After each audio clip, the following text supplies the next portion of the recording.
Hello అండి, ఎలా ఉన్నారు అందరూ? ఈరోజు ఫుల్ ఆయిల్ పెట్టుకొని పిచ్చిగా ఉన్నా. ఏం చేయాలో అర్థం కాక ఈ వీడియో అయితే తీశాను.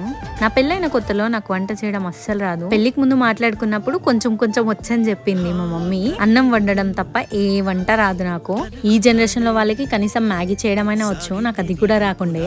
అన్ని వంటలు పాపం మా ఆయన మీదే ప్రయోగం చేశాను. ఆ కర్రీ ఫ్లాప్ అయినా సరే ఏమీ అనకుండే పాపం. ట్రై చేస్తూ ఉంటే అవే వస్తాయి అని నాకు అప్పుడప్పుడు మోటివేషన్ ఇచ్చేవాడు. ఒకరోజు మా ఇంట్లో ఏమైందంటే ఇడ్లీ రవ్వని ఉప్మా రవ్వ అనుకొని ఉప్మా చేసేసాను. టేస్ట్ తేడా కొట్టేవరకు అప్పుడు చెక్ చేసుకుంటే అది ఇడ్లీ రవ్వ. ఇది నాకే కాదు, కొత్తగా పెళ్ళైన వాళ్ళందరికీ మాక్సిమం ఇలా జరుగుంటది. అప్పుడే కాదు ఇప్పటికీ కూడా నేను కన్ఫ్యూజ్ అవుతా, ఉప్మా రవ్వ ఏది ఇడ్లీ రవ్వ ఏది అని. నా పెళ్లి కాకముందు అసలు కిచెన్ లోకి వెళ్లేదాన్ని గాను. కాలేజ్ కి కూడా మా మమ్మీని బాక్స్ ప్యాక్ చేయొద్దని చెప్తుండే, బయటే తినేస్తుండే. పెళ్ళి అయ్యాక ఏదో ట్రై చేస్తూ ఇప్పుడు బాగానే చేస్తున్నాను వంటలు. అంతా యూట్యూబ్ మహిమ. వీడియోని లైక్ ఇంకా సబ్స్క్రైబ్ చేయడం మర్చిపోవద్దు.